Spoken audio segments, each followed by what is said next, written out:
बड़ी कॉर्डियल तरीके से डिसीजन होगा। बड़ा कॉर्डियल था केरल में, आपका बड़ा कॉर्डियल रिलेशन मैंने देखा, दिल्ली में उससे ज्यादा कॉर्डियल देखा मैंने। और वो हमेशा था सर। हाँ बड़ा काफी कॉर्डियल। नहीं 2004 में भी कॉर्डियल था केरल में। हाँ लड़े थे केरल में, वाजपेयी भी यही सोचते थे कि कॉर्डियल नहीं है, लेकिन कॉर्डियल था, हटना पड़ा 2004 में वामपंथी मेंबर पार्लियामेंट्स के। बेसिकली आप लड़ो, आप लड़ो एक दूसरे के खिलाफ, लेकिन मोदी को हराने के लिए सब एक हो जाएंगे, ये आप कहना चाह रहे हैं। सही बात है। ये बनाएंगे 80 सीट लोकसभा की होती है उत्तर प्रदेश की, एक सिंगल आदमी को आप जो है मुसलमान को टिकट नहीं देते। Is this the idea of India? क्या ये गांधी का आइडिया ऑफ इंडिया था जिसको भाजपा और योगी आदित्यनाथ लागू कर रहे हैं?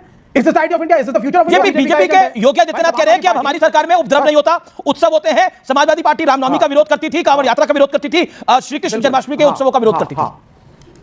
समाजवादी पार्टी के राज्य त्योहार भी नहीं मनाया जा सकता। कार्यकाल में समाजवादी पार्टी के कार्यकाल में मंदिरों में चंदा चोरी नहीं होती थी। आलिए रे आलिए बेटा भग मत जाइए। भारत में मंदिरों की व्यवस्था पूरी तरीके से ट्रांसपेरेंट है। दोस्तों स्वागत है फिर से धमाकेदार डिबेट वीडियो में।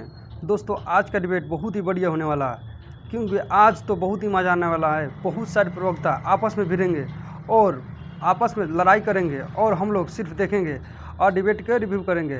तो दोस्तों इस चैनल पर नए आए हो तो इस चैनल नया है, इस चैनल से जुड़ जाइए और ऐसा वीडियो डिबेट वीडियो आते ही रहेगा। तो चलिए वीडियो को देखते हैं और रिव्यू करते हैं। अगर वीडियो अच्छी लगी हो तो लाइक और सब्सक्राइब और शेयर ज़रूर कीजिएगा। तो चलिए वीडियो को चालू करते हैं और डिबेट का मजा लीजिए। बड़ी कॉर्डियल तरीके से डिसीजन होगा। बड़ा कॉर्डियल था केरल में, आपका बड़ा कॉर्डियल रिलेशन मैंने देखा, दिल्ली में उससे ज्यादा कॉर्डियल देखा मैंने। और वो हमेशा था सर। हाँ बड़ा काफी कॉर्डियल। नहीं 2004 में भी कॉर्डियल था केरल में। हाँ लड़े थे केरल में, वाजपेयी भी यही सोचते थे कि कॉर्डियल नहीं है, लेकिन कॉर्डियल था, हटना पड़ा 2004 में वामपंथी मेंबर पार्लियामेंट्स के। बेसिकली आप लड़ो, आप लड़ो एक दूसरे के खिलाफ, लेकिन मोदी को हराने के लिए सब एक हो जाएंगे, ये आप कहना चाह रहे हैं। सही बात है।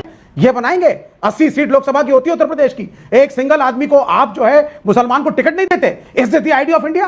क्या ये गांधी का आइडिया ऑफ इंडिया था जिसको भाजपा और योगी आदित्यनाथ लागू कर रहे हैं? Is this the idea of India? Is this the future of India? ये भी बीजेपी के योगी आदित्यनाथ कह रहे हैं कि अब हमारी सरकार में उपद्रव नहीं होता, उत्सव होते हैं। समाजवादी पार्टी रामनवमी का विरोध करती थी, कांवड़ यात्रा का विरोध करती थी, श्री कृष्ण जन्माष्टमी के उत्सवों का विरोध करती थी।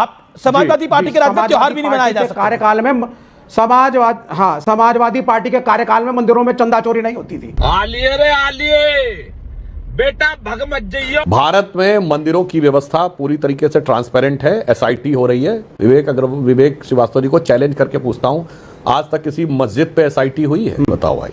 और आप कह रहे हैं कि बीजेपी टिकट नहीं देती। विवेक भाई, केरल में सरकार थी, 140 विधानसभा सीटें, कान खोल के सुनिए, मुसलमान 26% था। चैलेंज करता हूं 40 सीटें दिखाओ केरल में जो मुस्लिमों को दी हो। हमने रिप्रेजेंटेशन दिया, मैंने गिनाया। आप बनाएंगे राष्ट्रपति मुसलमान को आगे भविष्य में, रेल मंत्री बनाएंगे मुसलमान को, मुख्यमंत्री बनाएंगे मुसलमान को, किस राज्य में बनाएंगे आप घोषणा कर दीजिए, आप घोषणा कर दीजिए। विवेक जी का मैं दर्द समझ सकता हूं, इनके लिए तो मुसलमान दामाद और रियल में केरल के कम्युनिस्ट पार्टी के सीएम पिनारी विजयन ने अपने दामाद रियाज अहमद को टिकट दिया, विधायक बनाया और अपनी सरकार में मंत्री बनाया। यह कम्युनिस्ट पार्टी ने करके दिखाया। और विवेक भाई, अब हमको सुनो, हम कैसे लोगों को बनाते हैं। सपा ने अतीक अहमद मुख्तार अंसारी को बनाया, राजद ने शहाबुद्दीन को बनाया, हमने किसको बनाया? डॉक्टर एपीजे अब्दुल कलाम को हमने राष्ट्रपति बनाया। सही बात। अब यूपी में ना कर्फ्यू लगता है ना दंगा होता है, यूपी में सब चंगा ही है, सीएम योगी आदित्यनाथ कह रहे हैं। लेकिन समाजवादी पार्टी का मानना है कि इस बार योगी नहीं जीत पाएंगे। देखिए, मैं जो भी बात बोलूंगा अगर आपको उसको काउंटर करना होगा तो मेरे वक्तव्य के बाद कीजिएगा, मेरा निवेदन आपसे है। देखिए, समाजवादी पार्टी को उत्तर प्रदेश की सर्वसम्मानित जनता 27 में 27 सीटों पर समेटने जा रही है।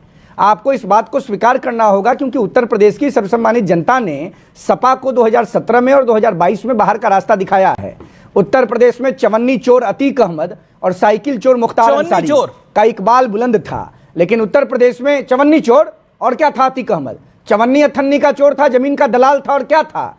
कोई फादर ऑफ द नेशन था क्या, कि फादर ऑफ उत्तर प्रदेश था? ट्यूब चोर, साइकिल चोर, मुख्तार अंसारी, ये सब क्रिमिनल थे साहब, गर्दन छपकाने वाले चोर थे ये। इनका अगर कोई सही उपचार हुआ है उत्तर प्रदेश के अंदर तो अभिनंदन है देश के यशस्वी गणनायक प्रधानमंत्री माननीय नरेंद्र मोदी जी का और उत्तर प्रदेश की लोकप्रिय सरकार का। अगर भारतीय जनता पार्टी की सरकार उत्तर प्रदेश में नहीं आती तो ऐसे चवन्नी, अथन्नी, साइकिल, ट्यूब चोर से उत्तर प्रदेश की जनता को निजात मिलता क्या? देखिए, यह देश डॉक्टर एपीजे अब्दुल कलाम का सम्मान करता है, यह देश जनरल अता हसनैन साहब बिहार में राज्यपाल हैं, उनका सम्मान करता है। भूतपूर्व राज्यपाल आरिफ मोहम्मद खान साहब का सम्मान करता है। नकवी साहब शहनवाज हुसैन का सम्मान करता है। यह देश अशफाकुल्लाह खान का सम्मान करता है। लेकिन इस देश की जनता कभी भी लादेन के सिद्धांतों पर चलने वाले मुख्तार अंसारी और अतीक अहमद जैसे चोरों का सम्मान नहीं कर सकता।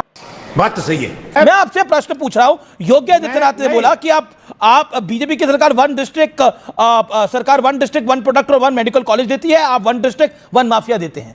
इस पर आपकी क्या राय है? मैं जो कम से कम प्रश्न का तो जवाब दीजिए बड़ा साहब। उत्तर प्रदेश की, अरे सर मैं दे रहा हूं सर, जो सरकार उत्तर प्रदेश की राजधानी में स्वास्थ्य व्यवस्थाएं नहीं दे पाई, वो पूरे उत्तर प्रदेश में क्या देगी?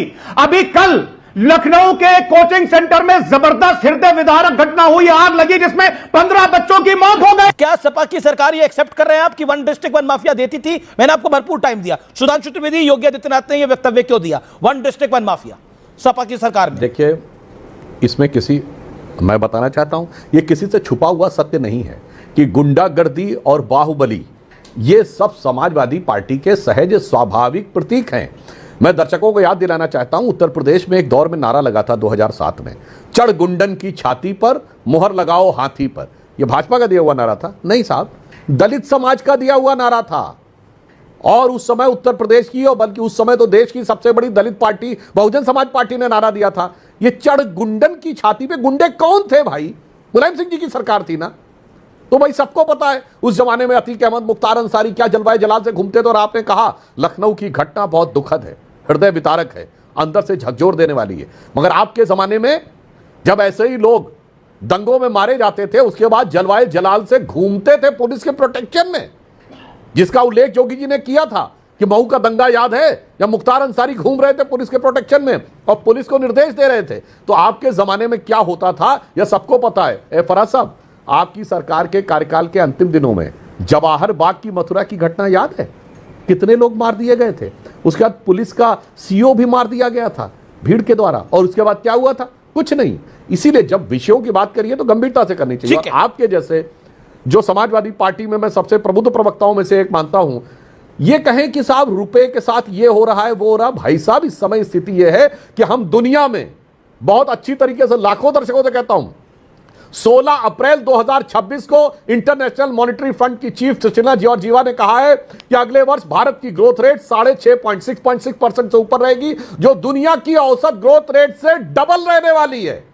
और वो जो डॉलराइजेशन का चक्कर है वो अमेरिका का अंदरूनी मामला है, जिसकी वजह से वो डॉलर की लगातार कीमत बढ़ा रहे हैं। इसलिए हमारे यहां महंगाई भी नियंत्रित है, विकास दर भी अधिक है, और आईएमएफ कह रहा है वर्ल्ड से दुगनी विकास दर है। मगर इसके बावजूद ये उसी दौर में पड़े हुए हैं जब रुपया डॉलर की लैला हुआ करती थी कि एक चाबुक पड़ता था जैसे मजनू के पीठ पे और लैला की पीठ पे निशान बन जाता था। तो मैं कहूंगा लखनऊ की भाषा में, फराज किदवई साहब, अमा मियाँ वो दिन लद गए जब उस्ताद लल्लू का फाख्ते उड़ाया करते थे। तो अब भारत वो नहीं है जो एक कंट्री सेंट्रिक इकोनॉमी से गवर्न होता हो या एक करेंसी सेंट्रिक इकोनॉमी से गवर्न हो। Okay, you made your point. Okay, Faraz Kidwai reply 50 second.